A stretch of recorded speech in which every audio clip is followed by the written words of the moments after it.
If you love to transform the lives of your clients, you'll particularly enjoy this episode. My guest is Lauren Arms, the founder of Beyond 7 Business Coaching for Wellness Experts. She's also the founder of WellToDo, which was acquired by Fitt Insider in 2022. In this conversation, Lauren shares lessons she's learned as a startup founder and global traveler, marketing mistakes to avoid, as well as tips on how to get consistent clients for your business. For the show notes, transcripts, and other resources mentioned in this and other episodes, please head over to leadpages.com/podcast. Now, let's get into it. Lauren, thank you so much for joining me for this episode of the Lead Generation Podcast. Thank you, Bob. It is such a pleasure to be here. I'm really excited about the conversation we're about to have. You and I have just met each other, but you've been working with Leadpages for a bit. But more importantly, you've been working with wellness coaches and experts for the last several years. We're going to get into some really fun stories of yours, as well as the nitty-gritty of how to get more consistent clients for those types of experts. But first and foremost, I like to ask our guests, what is one way in which you love to transform the lives of the people that you work with? Great first question. Definitely opens up a conversation. I'm really passionate about helping wellness experts in particular, because what I feel about those particular types of experts is that they come to the work that they do from such a place of true passion and desire to transform the lives of their clients, and yet have an enormous expectation upon themselves of also knowing how to, navigate the business side of things. And that's an enormous weight of responsibility to be an expert in your field, but also be an expert in getting clients, marketing yourself, being visible, building a brand. And so I take great pleasure in being able to empower them with the skills that they need to have that ripple effect. So I guess I love being able to transform lives because so many more lives are being transformed as a result of that. And that's a really nice feeling. Yeah, that's awesome. I'm married to one of those people, so I get, That's so nice. the passion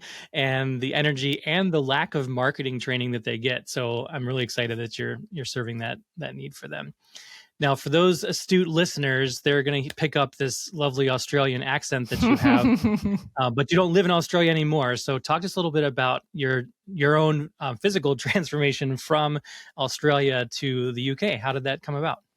Yeah, I mean, it's not super profound, Bob, I'll be honest. Us Aussies like to travel. So I found myself with a one-way ticket to the UK for no other reason other than London is a great spot to travel from and to see Europe. And, it's a bit of an epicenter for just experiencing new culture and just new experiences generally. So, early 20s, mid 20s, I decided to come to the UK on a 2-year visa with absolutely no intention to stay any longer than that, certainly, or least not because of the weather. And I often get asked, as an Aussie in London, why do you live in this climate? As it's drizzling outside, masquerading as summer. I came here because I just saw a wealth of opportunity to expand my mind, to expand my understanding of the world. I actually, at the time, had no intention of starting a business. That sort of came later. And I actually think it was a result of what I just described, being in a city where, possibilities are endless, where I had the great pleasure of being privy to the world of entrepreneurship on a whole new level, just through community events and meeting great people, meeting interesting people, doing interesting things. And for that reason, consequently, I started my own business and I'm still here 10 years later. So it's been a wonderful journey. And, I now really do call the UK home, despite maintaining the Aussie accent, maybe not to the degree that I had when I arrived, but certainly the twang is still there. Yeah, I imagine your friends back in Brisbane are not too keen on how you sound these days. They call me out often. Well, and London is an amazing place. I have a lovely history there as well, and obviously I'm enjoying this opportunity to rock my Wagamama shirt Yes, on your behalf. noted. Yeah.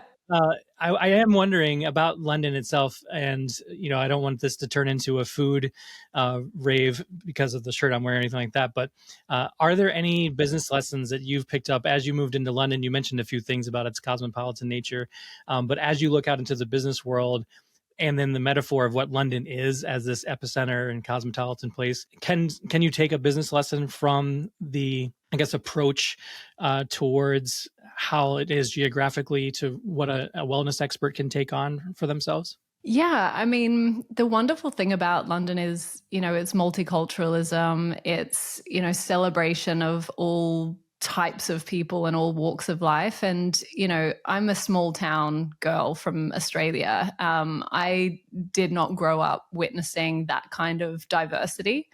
So, I think it's a big permission slip being in a city like this, a big permission slip to do work that you love, to be financially rewarded for that. It's a permission slip to really do work that lights you up, get paid to do that work, and to have fun doing it as well. It's interesting because the reason that I suppose I forayed into the wellness industry specifically is because for me, growing up in Australia, health and wellness was more of a ingrained way of life. Being an outdoorsy, sport passionate country.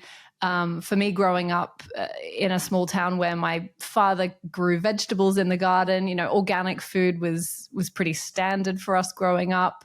And then coming to a city like London where wellness was almost this branded affair. It was almost this community in its own right, bringing people together to share a common passion for health, prioritizing movement, prioritizing healthy food.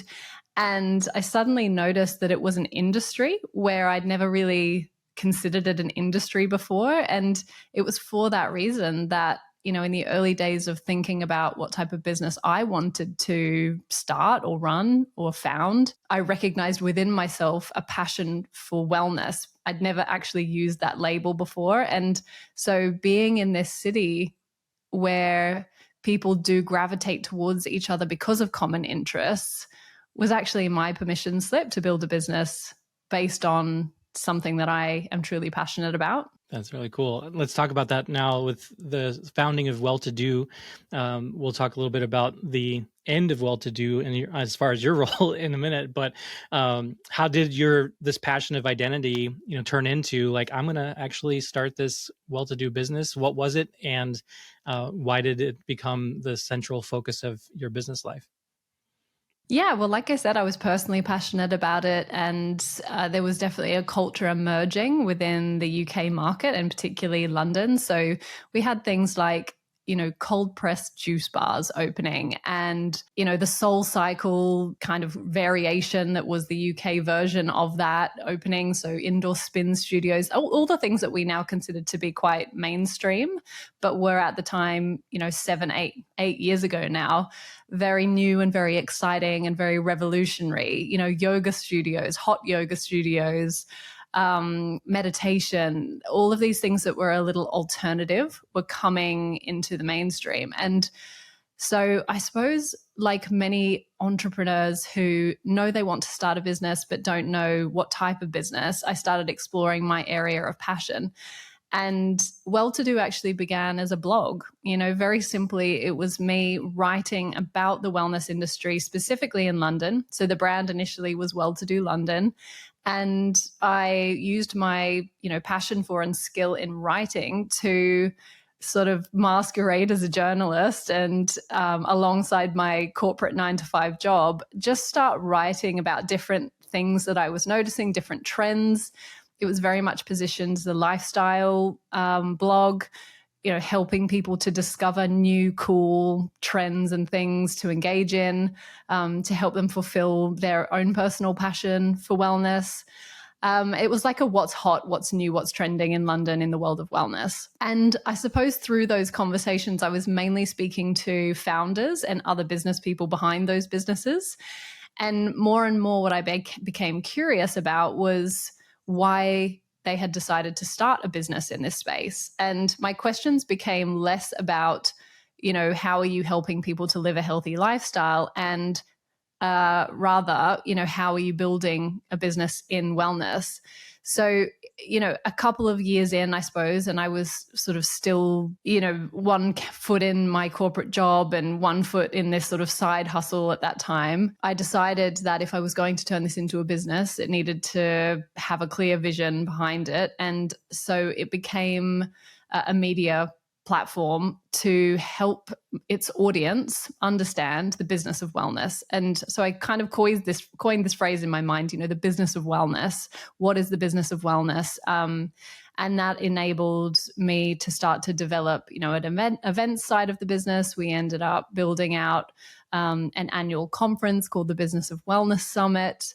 We launched the podcast, which was the Business of Wellness podcast. And the business was then built upon this desire to inform industry professionals, to inform entrepreneurs wanting to build a business in the wellness space. What were the trends? What were the brands doing interesting and dynamic things? Who's investing in this space? And create this epicenter of the industry for people to go to for inspiration and also, key information that would help them to make better business decisions in the future. I love that.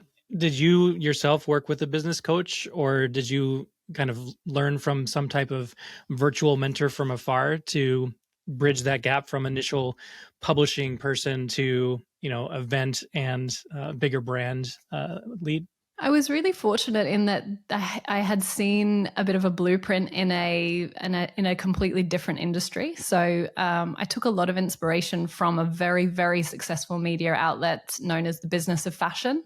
So within the fashion industry, it is the absolute media tycoon of insight and information, finger on the pulse for what's happening, live breaking news. And I just loved everything about what they were doing. So, that was certainly my inspiration for the content side of the business. And as I saw them launch a conference, I thought to myself, well, why not? That makes sense. And, I've always taken the approach of standing on the shoulders of giants, whether that is a paid mentorship or just like you described, from afar, looking for inspiration from others who have built the type of business that you want to build.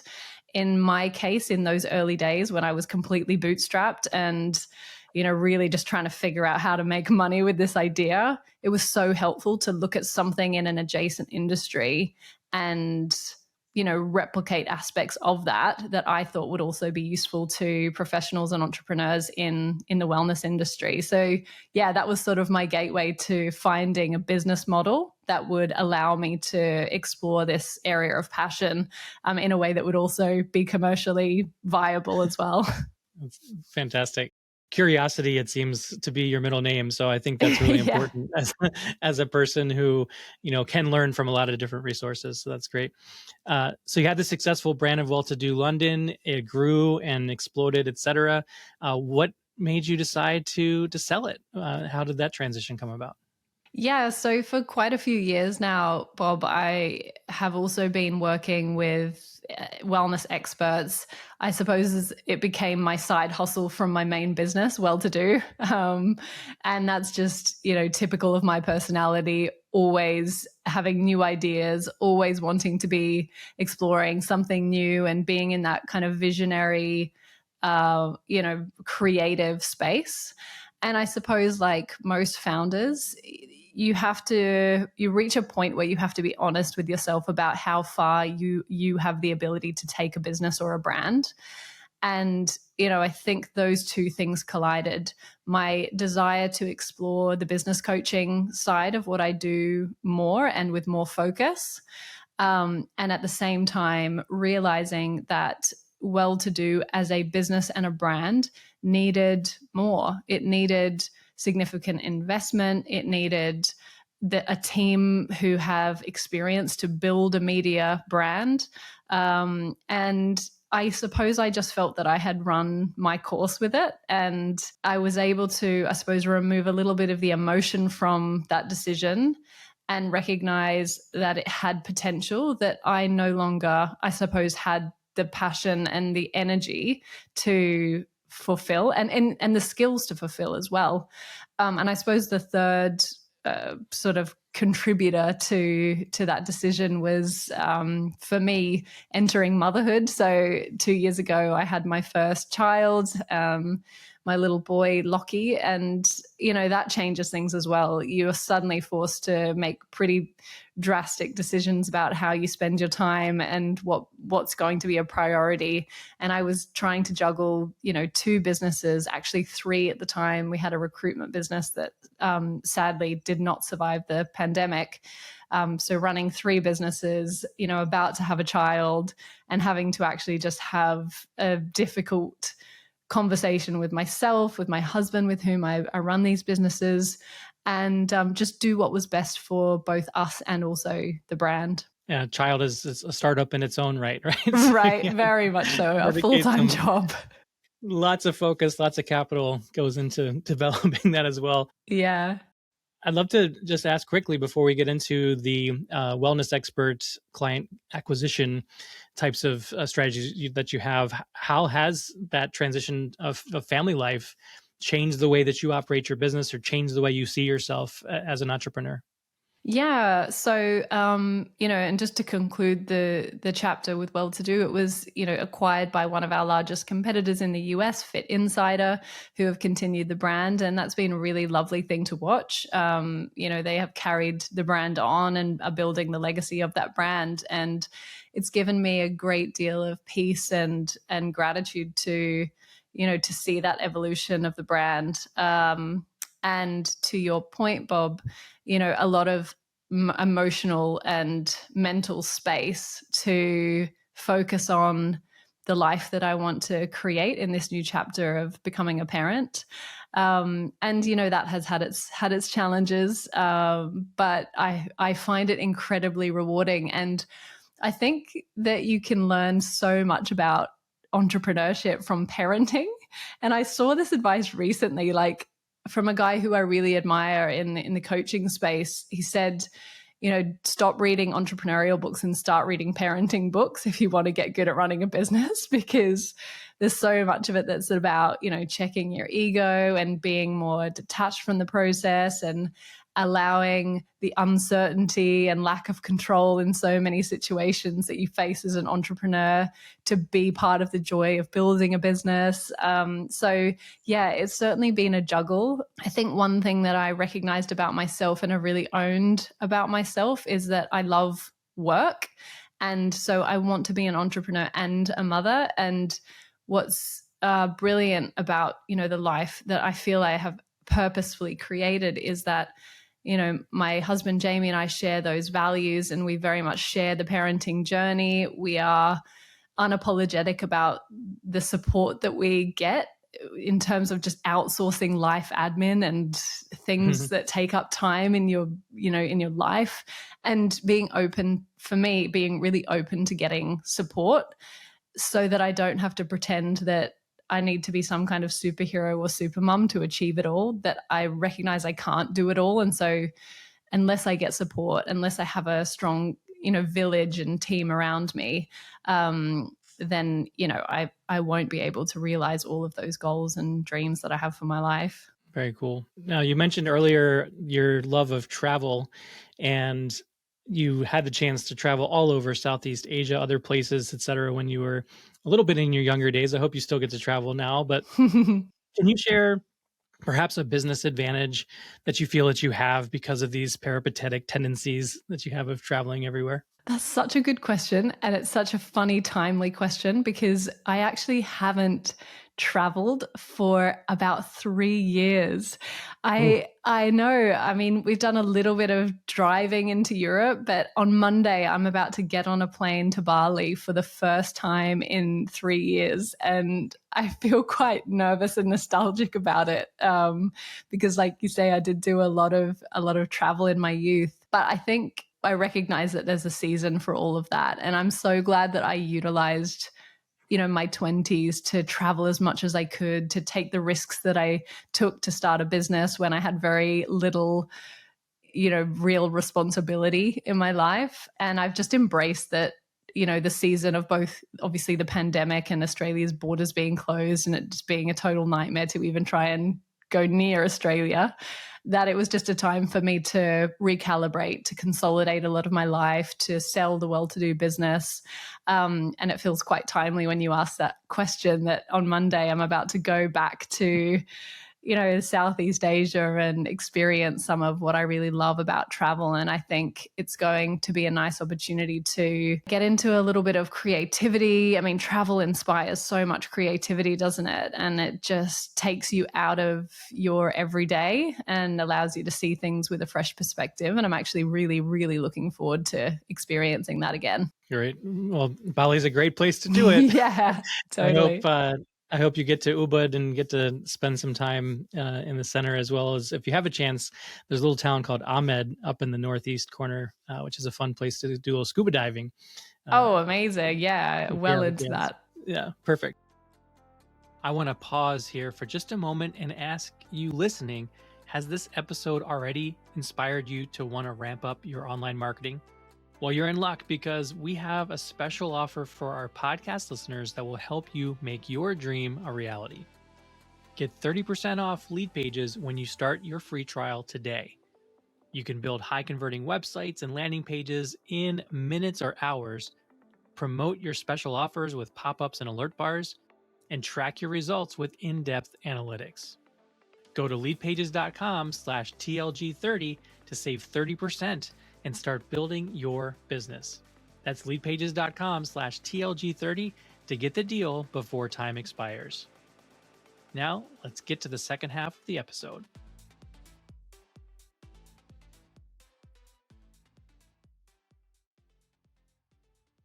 All right, let's shift gears now into some of the entrepreneurial strategies you have for helping wellness experts get in consistent clients. So first off is, if you're teaching people like I'm married to, they didn't learn a lot about marketing in the pursuit of their passion of their business. So is there an online marketing myth that you find wellness experts tend to believe in that you try to demystify as quickly as possible for them? Yeah. Oh God, there are so many. And I think that's the first one is, and I touched on it before, is that this expectation that you have that you should know how to get clients, and therefore, constantly beating yourself up about the fact that you're putting this amazing workout into the world, or aren't, whatever, or you don't know how to do it, that you somehow should, that somehow should come naturally. Specifically, one of the things that I find quite commonplace with experts within the wellness industry is that they tend to default to offering a free conversation. So the primary marketing tool is, hey, I'd love to have a free conversation with you about your struggles, about your symptoms, about where you're at. Book a call with me and we'll go from there. The problem with that, and I heard this great analogy once from a mentor of mine, an Australian marketeer, a guy called Taki Moore. And Taki shares this story, or this analogy rather, about a complete stranger who walks up to you in the street holding a black box with a hole in it, with just enough space for you to put your hand inside, but not enough space for you to see what's inside. And he says, offering somebody a free discovery call with you, a complimentary call, is like you walking up to someone and asking them to stick their hand in a box and saying there's something amazing inside. The person is going to naturally be skeptical of that, right? They're going to be worried about the worst case scenario, what's inside, Taki jokes, they're thinking might be spiders or dog poo inside, so it's unlikely they're going to take you up on that, even though from your perspective, it feels like a really generous proposition. What you need to understand, and what we help our clients to understand, is the journey that your client goes on to get to know and trust you and see you as an expert that not only has the skills and expertise that can help you, but that also helps you to identify. And again, another misconception is that your clients actually know that they have the problem that you can solve.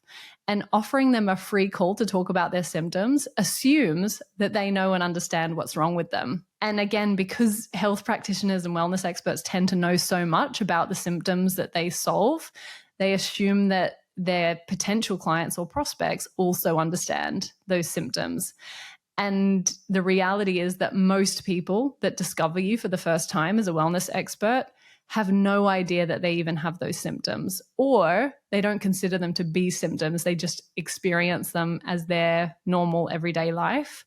So there's very much this, this demystifying or debunking these assumptions and helping experts within this space to recognize the importance of communicating what those symptoms are, how to recognize them within yourself, and then create a system of nurturing and educating potential clients and audience and community before they are ever going to want to put their hand in that, hypothetical black box and jump on a call with you. That's cool. So I'm assuming you're not saying don't ever talk to people on a call. It's just there should be some things before that, right? Exactly. So what should be the things before that? Yeah, no, exactly. So it doesn't change the goal. Of course, you want someone to book a call with you, but it's almost like you want to turn that black box into a transparent box so that they can actually see what's inside, and then therefore be excited about and see the purpose behind having a conversation or a discovery call with you. Got it. So I, of course, am part of a company called Leadpages, as you are a user of, that focuses on lead generation. So I'm assuming that lead generation is one of those things that you teach people to do through the purpose of perhaps lead magnets. Is there any particular type of way you are getting people to have that introduction where there is that email transaction? Yeah. The part that comes before that, Bob, is teaching our clients to create a framework for their expertise that we call their signature expert methodology. So let's say, what does your wife do? What's her area of expertise? She's an executive coach with leadership for senior leaders and C-suite executives. Yeah, amazing. So I'm going to assume that she has an array of, learning and qualifications and skills and tools in her toolkit that make the way that she coaches executives really unique. I am going to guess that she has really unique perspectives on leadership and how to become a great leader. And so we would work with somebody like your wife to help her to create a signature methodology that she becomes known for. And, she might already have this, but just as an example, that unique framework, and I'll give for your listeners as an example, there are extremely well-known industry leaders across wellness, like, I don't know, Bob, if you've ever heard of Wim Hof. Or the Wim Hof method. So, Sure. The Wim Hof method is a perfect example of where, conscious breathing, cold water therapy, and mindset work are combined in a really unique framework and branded as the Wim Hof method. When our clients come to us, we help them to shape this unique framework and this unique methodology that they can visually articulate to their clients. And so then when it comes to lead generation, your lead magnet is designed to help to communicate this methodology, why it's so unique, the symptoms or pain points that it helps to address. It's your process for getting results. And if you can explain, what it does and why it does that, and then the how of that process is what you teach in your programs, then it becomes this really natural journey for your client to engage in that initial piece of expertise. And we usually recommend, a short free training as opposed to, maybe a PDF guide, something that actually allows you to showcase your expertise and teach some of that framework. And then, from there, the natural next step would be an invitation to, jump on a call with you and talk about how that process might actually help you in your unique circumstance. And that would be lead generation specifically for working with one-to-one clients. So it might differ if you're selling an online course or a membership or something. We typically start with supporting our clients to work with their clients in a one-to-one capacity. So with that idea of a small training, you mentioned earlier this curse of generosity that a lot of wellness experts have. How do you get them to keep it concise and not try to over deliver, to the point of this, what a previous guest of mine a couple of weeks ago said is the false sense of completion when they're working with these folks, so that they do want more from the expert. Yeah, that's such a good point, because it's true. In that spirit of generosity, it's easy to give away too much. In saying that, I tend to take the approach that most people don't give away enough because they're afraid of giving away too much. This idea of giving away too much is a difficult one to actually measure. And so I would rather my clients, in their context of giving away too much, were to run that risk almost, than to hold back and not share their expertise. But the way that I help our clients to distinguish what they should include in their free training is to focus on the what and why, and then leave the how and the very personalized elements of how to their paid service or proposition that they sell. So in terms of delivering a training, for example, the framework that we would give to our clients is focus on what the mistakes are that your prospect is currently making in their life, or what they currently believe is true about themselves and their problems that is not normal or can change. So that's the what. And then the why is, why what you teach is going to change their life, why it's important for them to understand that these symptoms are not normal.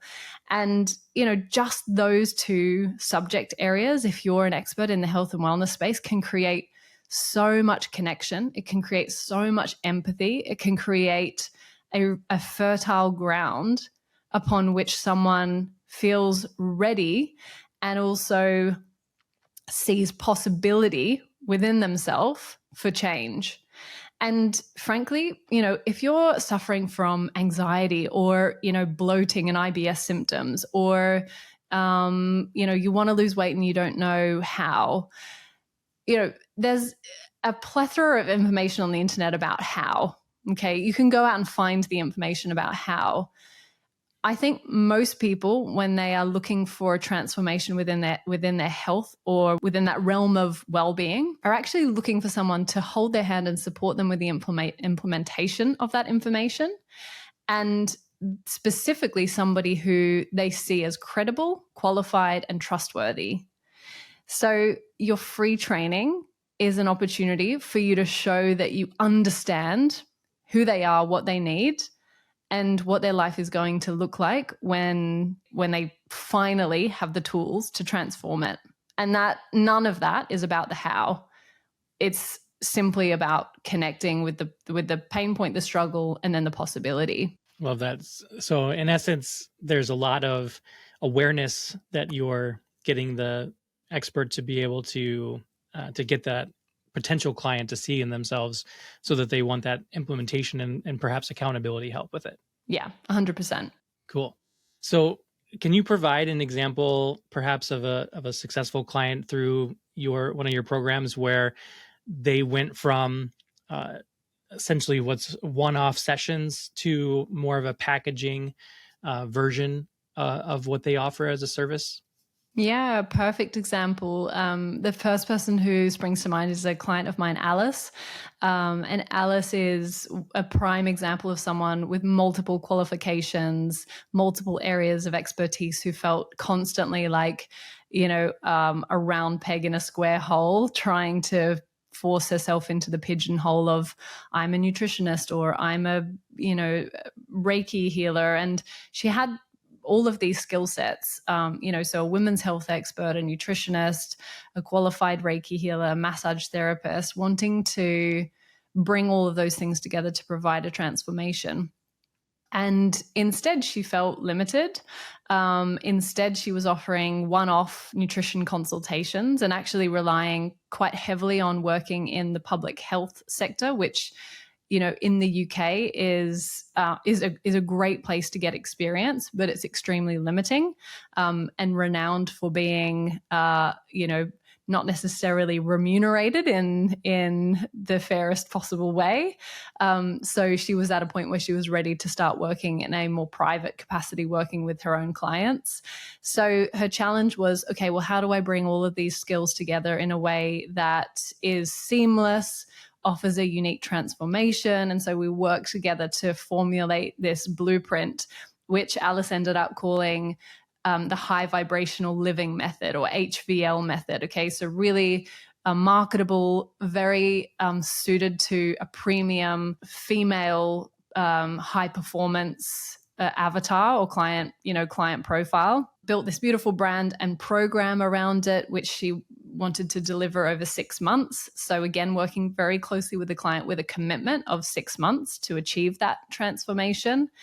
And, Alice and I caught up the other day, and she has just been able to catapult her business.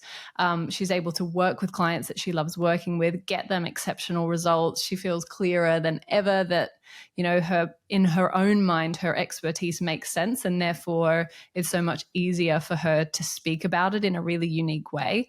And I think, fundamentally it's enabled her to kind of cut through the noise and not just feel like another nutritionist or, another women's health expert. Because she has a very specific type of client that she helps in a very specific way that she can talk about in a really clear way. And ultimately that's enabling her to deliver amazing results for her clients. And yeah, I mean, it's one of many stories of clients that we've really helped to get that clarity. And yeah, therefore just focus on being in their zone of genius, which is transforming the lives of their clients. That's awesome. Now, I imagine some of the conversations that she's had with you and in your programs have also involved pricing, as I imagine lots of your wellness experts are needing this kind of advice, but also some direction and maybe some mindset work around pricing. Do you have a tip or two that those listening, whether they're in wellness or they're in other service fields, can take on for how to price more effectively and profitably for themselves? Yeah. You know what? I think that it's sometimes worth, as a service provider, comparing the way in which you price your service to the way in which a product-based business would price its product, in respect of, a product-based business would consider all its raw materials, all of the, manufacturing costs, all of the staff costs.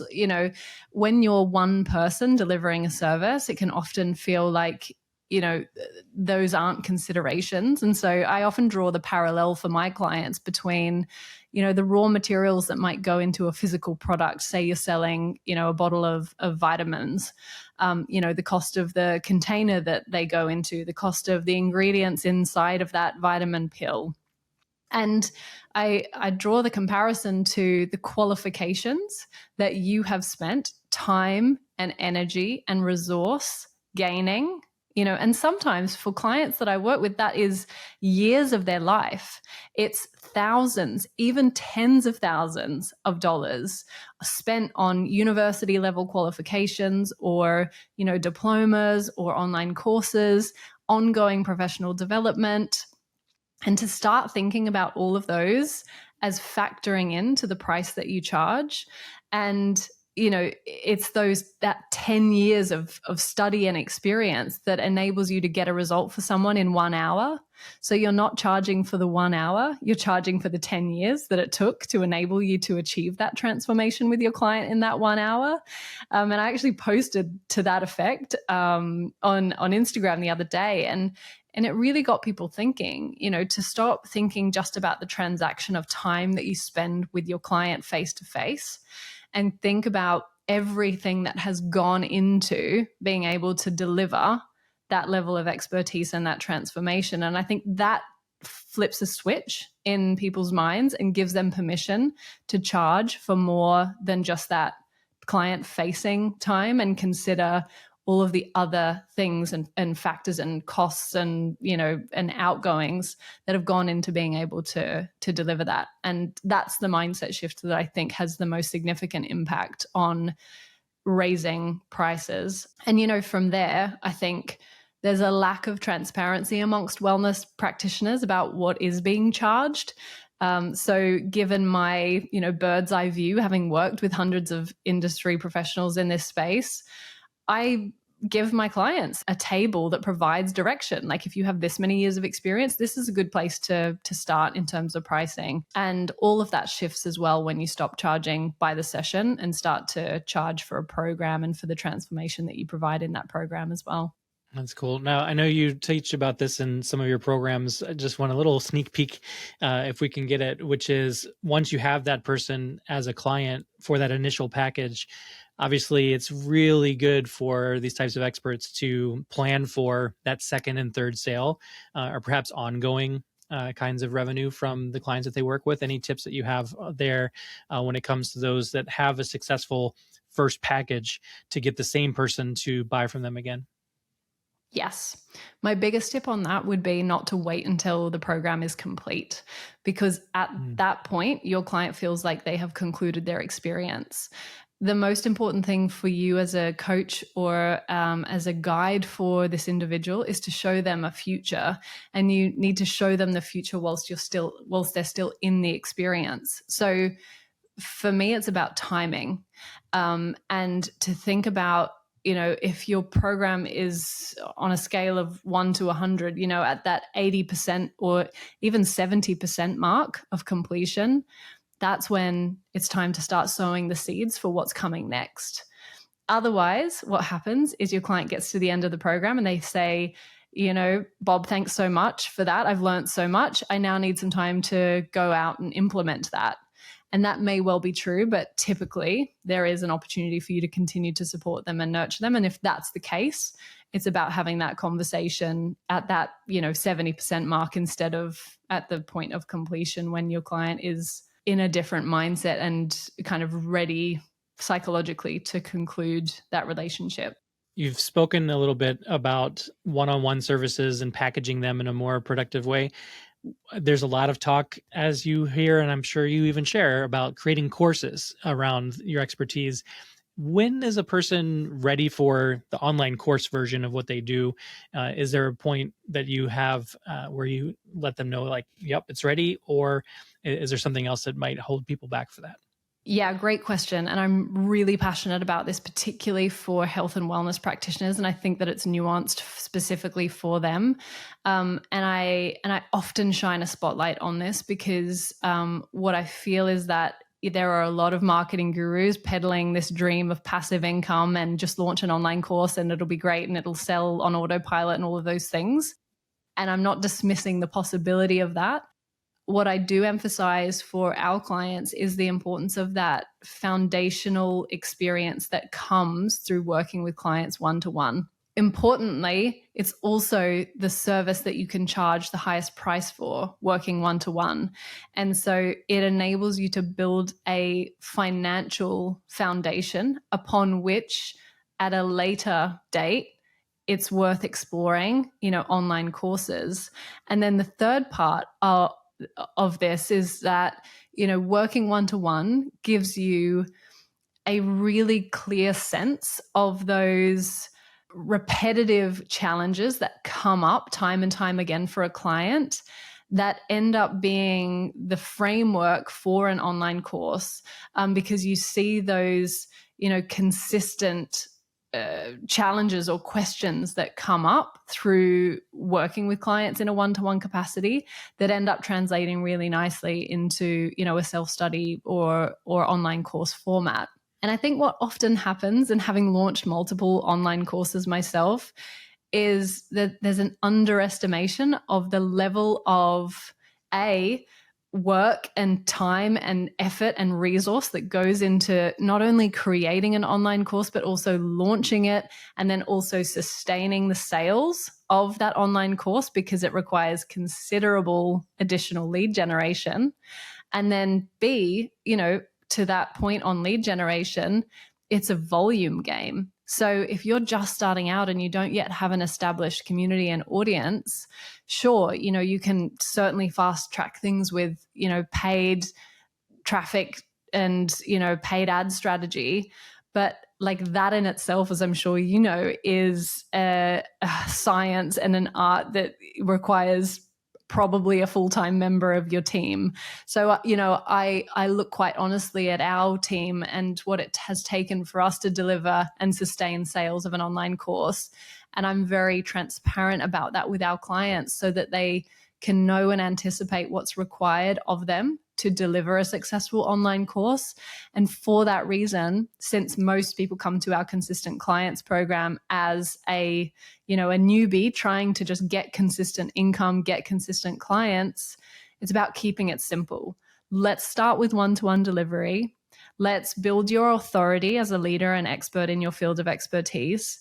Let's get that experience and understanding of your clients' challenges so that you can translate that into an online course structure and online course material. And let's get the financial foundations and, the business model down so that launching an online course does not feel like a massive strain on you emotionally, mentally, and financially as well. And once you reach that stage, and we help our higher level clients in our mastermind to launch online courses, it's just much more fun because you're not doing it from a state of like panic and I have to sell this online course. Otherwise, my business is going to fail, because that's not a nice place to run a business from. Certainly not a wellness business when your own exactly. personal energy is in the toilet, because it doesn't attract very good clients when that happens. Yeah, the ultimate irony, and I see this all the time, burnt out wellness experts, it just is not a vibe. No. My final question for you, Lauren, is around this area, is around testimonials. So for wellness experts, testimonials are critically important. Sometimes it's difficult to get testimonials out of clients because they don't speak like the marketing minds that are effective sales copy, right? So are you teaching testimonial gathering in your coursework? Is there any tips that you have for how wellness experts can keep an eye on that side of marketing as well? If I didn't know better, Bob, I would feel like you have taken our online course and know exactly what we teach. And if it wasn't in Leadpages, I'd think you'd be like snooping around the back end of our course. It's a really important part, because referral business is so powerful, and you can talk about how great your program is and how good you are at solving a problem, but nobody says it better than the clients for whom you have provided that transformation already. The biggest obstacle, in fact, for wellness experts is that when someone has lost a whole ton of weight or, has overcome severe anxiety or, has had issues with their relationship with themselves or somebody else, they can often feel a little self-conscious about sharing that transformation in a public way. And so for that reason, I think a lot of health practitioners feel self-conscious about asking for the testimonial. And they often also, on the flip side of that, think that if they provided an amazing transformation, then those clients will willingly want to provide a testimonial or, feedback. And that often doesn't happen. And it's not because that didn't happen. It's not because the client didn't get an amazing experience. It's just that they don't understand the power of testimonials in your business. They aren't a marketing expert and, are busy with their own lives. And so rarely get around to it. So the framework that I recommend to our clients is that at the end of your time working with a client, you actually set up a Zoom call with them where it's positioned as an opportunity for feedback and any final questions from the client's perspective so that it feels valuable to them. And that in communicating the kind of agenda for that catch up, that you also suggest that at the end it would be really nice, if they're open to it, to gather a little bit of feedback to use as a testimonial. And in communicating that, what I emphasize is communicating to that client that there's an option to remain anonymous. And by that, I mean, if we use your testimonial, we could remove your name and have it as an anonymous piece of feedback, but it would still be really helpful.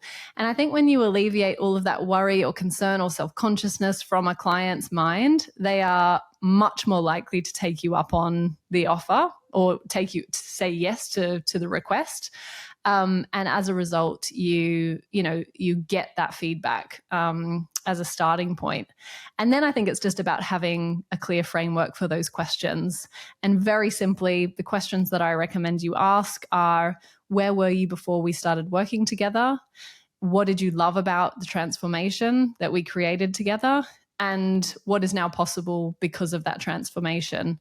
And then the fourth question, which is a really nice one to tack on to the end, is if somebody is listening to this or watching this or reading this and they are thinking about working with me and they're not sure, what would you say to them? And I think with those 4 questions and that system of giving people permission to be anonymous if they want to, and also pinning them down on a structured call, you are guaranteed to get great client testimonials. Gold, solid gold on all of that. And I have not been snooping around your business.